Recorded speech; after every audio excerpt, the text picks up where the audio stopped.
बच्चों, आज मैं फिर आपका वेलकम कर रहा हूँ हमारी बायो की क्लास में। तो आज हम शुरू कर रहे हैं यूनिट 5। और यूनिट 5 है बेटा इकोलॉजी और environment, ecology and environment. So ecology क्या होती है बेटा? ये ब्रांच होती है बायोलॉजी की जो स्टडी करती है इंटरेक्शन बिटवीन ऑर्गेनिज्म आपस में कैसे इंटरेक्ट करते हैं, सिम्बायोसिस, पैरासिटिज्म, ठीक है। फिर और उसके बाद एनवायरनमेंट के साथ उनकी इंटरेक्शन किस तरह की है। और इस टर्म को जो कॉइन किया था ना बेटा, उस साइंटिस्ट का नाम था अर्नेस्ट हैकल। अर्नेस्ट हैकल ने इस टर्म को कॉइन किया था। तो सिम्बायोसिस, कमेंसलिज्म, फिर उसके बाद आ जाता है हमारा पैरासिटिज्म, ये सारा इसके अंदर आता है। तो क्या है इकोलॉजी? इकोलॉजी ऐसी ब्रांच है बायोलॉजी की जो इंटरेक्शन स्टडी करती है ऑर्गेनिजम्स के बीच में और उनकी एनवायरनमेंट के बीच में। और किसने इसका नाम दिया था? अर्नेस्ट हैकल ने। अच्छा, इकोलॉजिकल हायरार्ची क्या होती है बेटा? आपको याद है मैंने जब +1 में हम लोग बायो करते थे और वहाँ पे हम लोगों ने एक चैप्टर किया था और उसके अंदर मैंने आपको करवाया था कि 9th में भी आपने ये चैप्टर किया ऑर्गेनाइजेशन, जिसमें हम ऑर्गेनिजम्स को क्लासीफाई करते हैं, उनको ग्रुप्स में रखते हैं, स्पीशीज़ में। और फिर मैंने class, order, family, genus, species आपको बताया था। किंगडम और फाइलम के बारे में आपको बताया था। अगर किंगडम है तो वो प्लांटी है, और अगर उसके अंदर हमारे पास फाइलम आ गई है तो वो एनिमेलिया है। तो मैं आज आपको यही बताना चाह रहा हूँ कि वो एक्चुअल में हम अरेंज करते हैं हायरार्ची में। जब हम किसी चीज़ को ऑर्डर में अरेंज करते हैं ना बेटा, उसको हायरार्ची बोलते हैं। फॉर एग्जांपल, आप किसी स्कूल में जाओ तो स्टार्टिंग में आपको जो प्रॉपर सिमेट्रिकल अरेंजमेंट मिलेगी, स्टार्टिंग में आपको पहली क्लास मिलेगी, फिर आगे जाओगे सेकंड, और एंड में आपको +2 क्लास देखने को मिलेगी। तो आप कह सकते हो इनको ऑर्डर में अरेंज करने को, जब हम ऑर्डर में चीज़ों को अरेंज करना शुरू कर देते हैं तो उसको हायरार्ची बोलते हैं। तो इकोलॉजिकल हायरार्ची क्या है? ये वो हायरार्ची है जिनमें ऑर्गेनाइजेशंस के लेवल को अरेंज किया जाता है, कनेक्ट किया जाता है with ecological grouping of organism, ठीक है। तो हायरार्ची इन द लेवल और organisation connected with ecological grouping of organism को हम इकोलॉजिकल हायरार्ची बोलते हैं। और अलग अलग तरह की टेम्परेचर इंजरीज बताइए क्या क्या है? तो एक है जी डेसिकेशन, एक है फ्रीजिंग एंड चिलिंग और टेम्परेचर इंजरीज। मतलब कि टेम्परेचर बढ़ने से या टेम्परेचर घटने से जो बॉडी के ऊपर नुकसान होता है उनको टेम्परेचर इंजरीज बोलते हैं। फिर उसके बाद आ गया बेटा हमारा व्हाट इज मैक्रो हैबिटेट। बेटा पहले तो आपको हैबिटेट का मतलब पता होना चाहिए। हैबिटेट का मतलब होता है बेटा जहाँ पे कोई भी ऑर्गेनिज्म रहता है उसके रहने की जगह। जैसे अगर मैं बात करूं आपसे मेंढक के बारे में, टर्टल के बारे में आपसे बात करूं और मैं पूछूं कि इसकी हैबिटेट क्या, बोलोगे सर पॉन्ड, ओके। इसी तरह अगर मैं आपसे बात करूं शार्क के बारे में, मैं आपसे पूछूं इसकी हैबिटेट क्या, बोलोगे सर सी।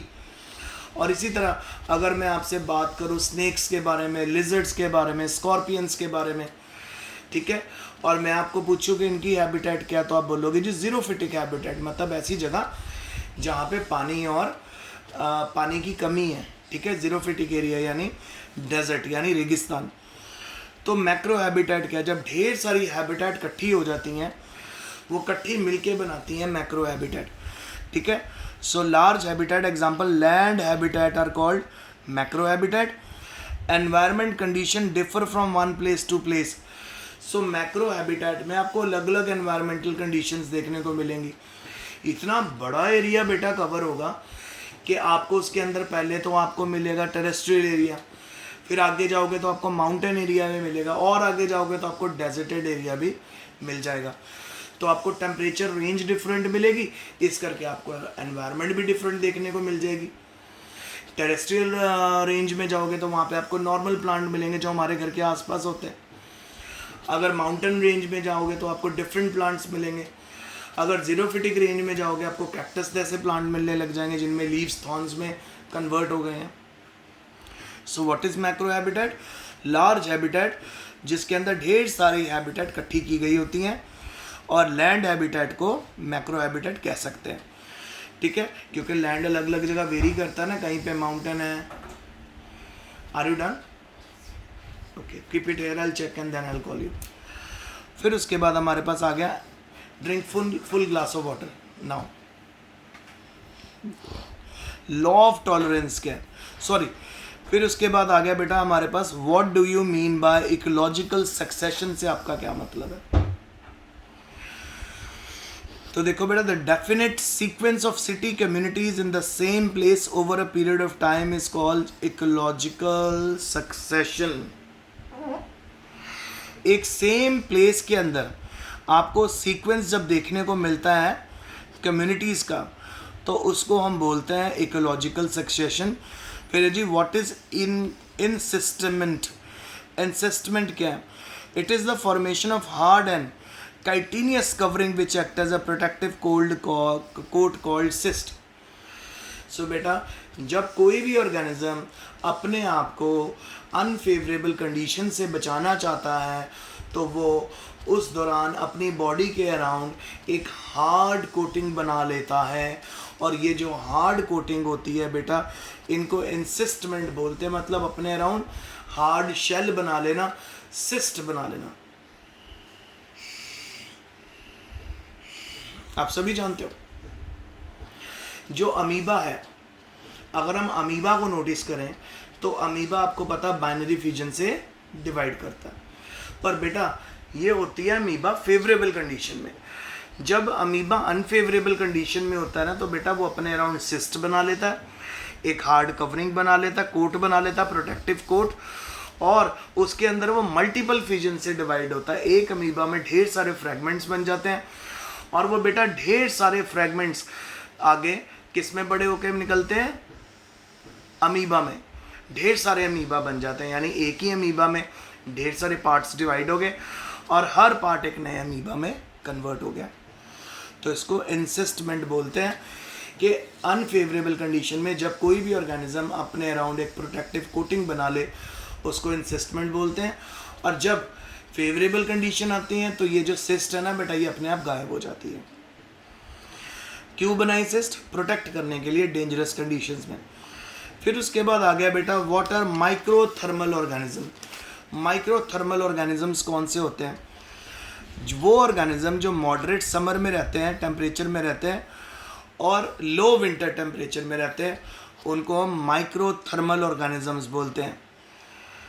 ठीक है, सो यानी जो मिडल में रहते हैं, तो यानी माइक्रोथर्मल ऑर्गेनिज्म कौन से हुए? जो मॉडरेट समर में भी आसानी से सर्वाइव कर सकते हैं और लिटिल विंटर में भी अपने आप को आसानी से सर्वाइव करवा सकते हैं। फिर बेटा लॉ ऑफ टॉलरेंस हमें क्या कहता है? According to law of tolerance the abundance and distribution of organism is controlled by any of the ecological factor below its critical minimum and above its critical minimum. Who's there? Somebody else? अच्छा, just give me a few minutes, okay? So, तो इसके अंदर क्या है? Organisms की abundant distribution is controlled by any of the ecological factor below its critical minimum and critical maximum। इसको बहुत अच्छे एग्जाम्पल के साथ आपको समझाता हूँ। Suppose बेटा एक टेरेस्ट्रियल ऑर्गेनिज्म है। टेरेस्ट्रियल ऑर्गेनिज्म ना तो बहुत ही ज़्यादा टेम्परेचर में सर्वाइव कर पाएगा, ना तो बहुत ही ज़्यादा कोल्ड एरिया में सर्वाइव कर पाएगा। अगर टेम्परेचर बढ़ जाएगा तो वो डेजर्ट जितना टेम्परेचर, दैट इज़ ज़ीरोफिटिक एरिया में जितना होता है, अगर घट जाएगा तो वो पोलर रीजन में, आपको पता पोलर रीजन में माइनस में चला जाता है टेम्परेचर। तो आप मुझे बताओ ऑर्गेनिजम्स की पॉपुलेशन आपको कहाँ पे देखने को ज़्यादा मिलती है? क्या आपको ज़ीरोफिटिक एरिया में ज़्यादा देखने को मिलते हैं ऑर्गेनिज्म? क्या आपको कोल्डर रीजन में ज़्यादा देखने को मिलते हैं? क्या आपको नॉर्मल रीजन में ज़्यादा देखने को मिलते हैं, टेरेस्ट्रियल रीजन में? तो आंसर है हमें मिडल में ज़्यादा देखने को मिलते हैं, जहाँ पे ना तो एक्सट्रीम हॉट एरिया है, जहाँ पे ना तो एक्सट्रीम हीट पड़ती है, और जहाँ पे ना तो एक्सट्रीम कोल्डर सीजन आता है। तो यानी मैक्सिमम आपको कहाँ पे ऑर्गेनिजम्स का नंबर मिलेगा, मैक्सिमम पॉपुलेशन कहाँ मिलेगी? सेंटर में। तो यही लॉ ऑफ टॉलरेंस है। तो लॉ ऑफ टॉलरेंस ये कहता है कि जहाँ पे ऑर्गेनिज्म के लिए एनवायरनमेंट को टॉलरेट करने की पावर कम होती है, वहाँ पे उनकी पॉपुलेशन भी कम हो जाती है। तो ना तो ज़्यादा पॉपुलेशन आपको बहुत ही ज़्यादा हॉट एरियाज़ में मिलेगी, ना ही बहुत ज़्यादा पॉपुलेशन आपको मिलेगी बहुत ही ज़्यादा कोल्डर एरिया में। ये पॉपुलेशन आपको मिलेगी बेटा in between. This is what we call law of tolerance. Abundance और डिस्ट्रीब्यूशन ऑफ ऑर्गेनिज्म, उसको कैसे कंट्रोल किया जाता है? इकोलॉजिकल फैक्टर कंट्रोल करते हैं क्रिटिकल मिनिमम और क्रिटिकल मैक्सिमम के बीच में।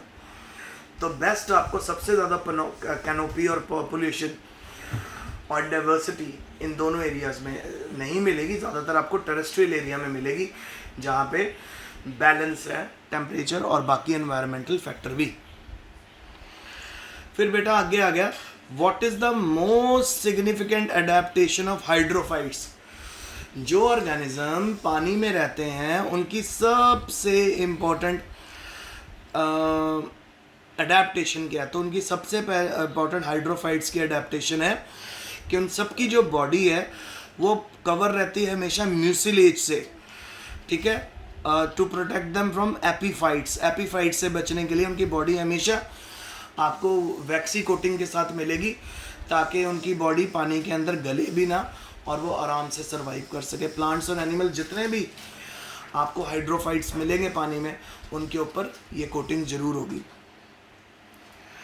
फिर उसके बाद आ गया बेटा, what are auroral and vesperal animal.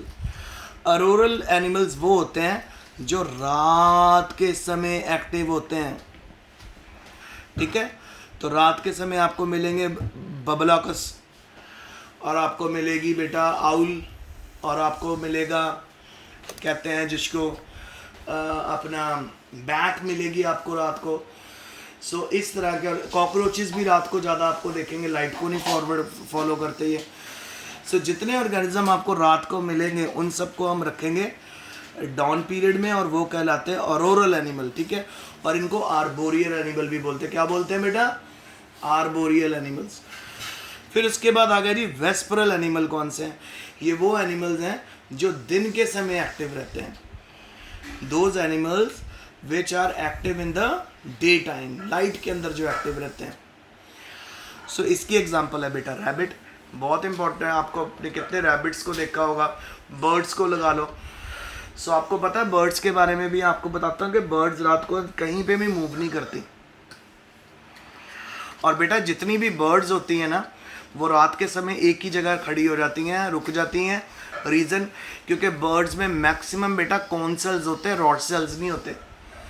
तो कोन सेल्स मदद करते हैं बर्ड्स को लाइट में देखने की, और वो बहुत सारे ब्राइट और विविड कलर्स भी देख लेती हैं। पर जहाँ पे बात आती है अंधेरे में देखने की, वो पॉसिबल नहीं है। अंधेरे में वो क्यों नहीं देख पाते? क्योंकि उनके पास रॉड सेल्स नहीं है। तो रॉड सेल्स हमें मदद करते हैं अंधेरे में देखने के लिए, और कोन सेल्स मदद करते हैं हमें लाइट में देखने के लिए। इस करके आपने कभी भी किसी भी बर्ड को रात को उड़ते हुए नहीं देखा होगा, एक्सेप्ट आउल। आउल एक ऐसी एग्जांपल है जिसके पास रॉड सेल्स भी हैं। इसी तरह बेटा बैट एग्जांपल है। बैट तो बेटा ना तो कोन सेल्स यूज़ करती है ना रॉड सेल्स यूज़ करती है, वो तो बेटा अपनी रेडिएशंस को यूज़ करती है, जिसको हम बोलते। इसी के बैट की जो मूवमेंट्स हैं, जो अपने रात को जो ये अपने मूवमेंट करती हैं, उसी के बेस पे तो बेटा ये जो अपना राडार इन्वेंट हुआ, ठीक है ना। तो राडार की जो इन्वेंशन है वो इसी के बेस पे हुई। सो आप नोटिस कर सकते हो कि जो बैट्स की जो मूवमेंट है वो हमेशा रेडिएशंस वेव्स के, रेडियो वेव्स के थ्रू होती है। तो मैं अब आपको एक और चीज़ बताता हूँ, just give me a second.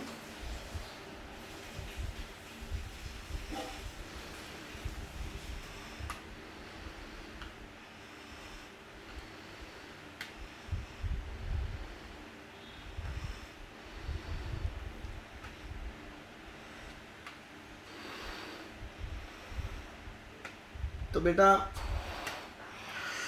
मैं आपको बताना चाहता हूँ कि बैट्स की मूवमेंट्स के बारे में हम बात कर रहे थे। तो बेटा जो बैट्स होती है ना, तो वो इतने सक्सेसफुली कैसे फ्लाई कर लेती हैं रात को अंधेरे में, डार्क केव्स में भी कैसे फ्लाई कर लेती हैं, क्योंकि बेटा जो बैट्स होती है ना, ये एक तरह से आप कह सकते हो इको प्रोड्यूस करती हैं, ठीक है। सो इनके पास इको प्रोड्यूस करने वाला असेंबली होती है, इस करके जब भी इनकी जो इको है किसी भी ऑब्जेक्ट से स्ट्राइक करके वापस आती है, सो इनको एकदम से पता चल जाता है कि भी कितनी दूरी का इनको पता चल जाता है, डिस्टेंस पता लग जाता है, ऑब्जेक्ट की शेप तक इनको पता चल जाती है। तो ये जो इको हम लोगों ने आज मैं आपको इनके बारे में सक्सेसफुल इनकी मूवमेंट्स जो मैं आपके साथ डिस्कस कर रहा हूँ, सक्सेसफुल इको लोकेशन जो होती है इनके अंदर, वो ही एक बहुत बड़ा आगे जाकर क्या बना, एक इन्वेंशन में इसने बहुत बड़ा रोल प्ले किया। क्योंकि जब डिस्कवरी हुई बेटा, जो रडार सिस्टम है वो भी इसी के बेस के ऊपर इन्वेंट हुआ। रडार क्या करता है बेटा, पूरे सर्कुलर ऑर्डर में एक पर्टिकुलर एरिया में ढेर सारी रेडिएशन छोड़ता है, रेडियो वेव छोड़ता है, और वो रेडियो वेव जब रिफ्लेक्ट होके वापस आती हैं तो जो भी ऑब्जेक्ट उस एरिया में होता है उसके बारे में पता लग जाता है। सो बच्चों, इसी तरह मैं आपको बता रहा हूँ कि जो बैट्स हैं ये भी इको प्रोड्यूस करती हैं, और इनकी जो इको प्रोड्यूस होती है, जब इको टकरा के वापस आती है तो ये आसानी से पता लगा लेती हैं कि कौन सी चीज़ कहाँ पे और कितनी दूर है। तो क्या करती हैं बैट्स, ये अपने ईयर का इस्तेमाल करती हैं और माउथ का इस्तेमाल करती हैं उड़ने के लिए, ठीक है, और अपने शिकार को कैच करने के लिए। रात के समय बैट्स अल्ट्रासोनिक साउंड एमिट करती हैं अपने माउथ से। सो बैट्स के माउथ में से अल्ट्रासोनिक साउंड निकलती है, और ये जो वेव्स हैं ये एयर में ट्रैवल करती हैं, रिफ्लेक्ट होके वापस आती हैं, और जब ये किसी भी इनके शिकार या इनके प्रे के ऊपर टकरा के वापस आती हैं तो इनसे हिंड्रेंस प्रोड्यूस होती है, और बैट आसानी से हिंड्रेंस को डिटेक्ट कर लेती है, और कभी भी बैट किसी भी ऑब्स्टेकल को हिट करके नहीं गिरती, क्योंकि इसका जो ये सिस्टम है, अल्ट्रावायलेट रेस छोड़ने वाला सिस्टम है, बड़ा स्ट्रांग होता है। तो इसके बेस के ऊपर ही बेटा रडार डिस्कवर हुआ था। रडार भी इस तरह से साउंड को इमर्ज करता है, और उसको जब गैदर करता है तो हमें एनिमी के प्लेन्स के बारे में भी पता चल जाता है। थोड़ा मैंने ज़्यादा बता दिया, पर मैंने इसीलिए बताया ताकि आपको अच्छे से पता चले कि किस तरह से बैट मूव करती हैं। तो कैसे मूव करती हैं, इनके पास एक क्या होता है, अल्ट्रासोनिक साउंड प्रोड्यूस करने वाला माउथ होता है, जिससे ये अल्ट्रासोनिक साउंड प्रोड्यूस करती हैं, और रिफ्लेक्ट होकर जब साउंड आती है तो इनको पता चल जाता है ऑब्जेक्ट के बारे में, कितनी दूर है, कितना बड़ा साइज़ है उसका, सब कुछ लोकेट कर लेती हैं। और कभी भी ये आप कह सकते हो कि टकराती नहीं है, आसानी से किसी भी ऑब्जेक्ट से नहीं टकराती, आसानी से डिटेक्ट कर लेती हैं उसको और बच जाती हैं। सो बेटा, ऑरोरियल एनिमल्स कौन से हैं, अंधेरे में रहने वाले, अंधेरे के समय एक्टिव होने वाले, और वेस्परल एनिमल कौन से, जो लाइट के समय एक्टिव होते हैं। फिर है जी अगला और लास्ट क्वेश्चन आज का, माइग्रेशन क्या है। ये छोटा और लॉन्ग डिस्टेंस मूवमेंट होती है एनिमल्स की from one region to another, और may return after some time, जब उनके लिए अनफेवरेबल रीजन हो जाता है।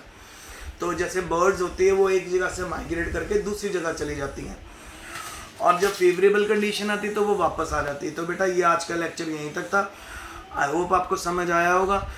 तो stay home, stay safe, study hard and best of luck.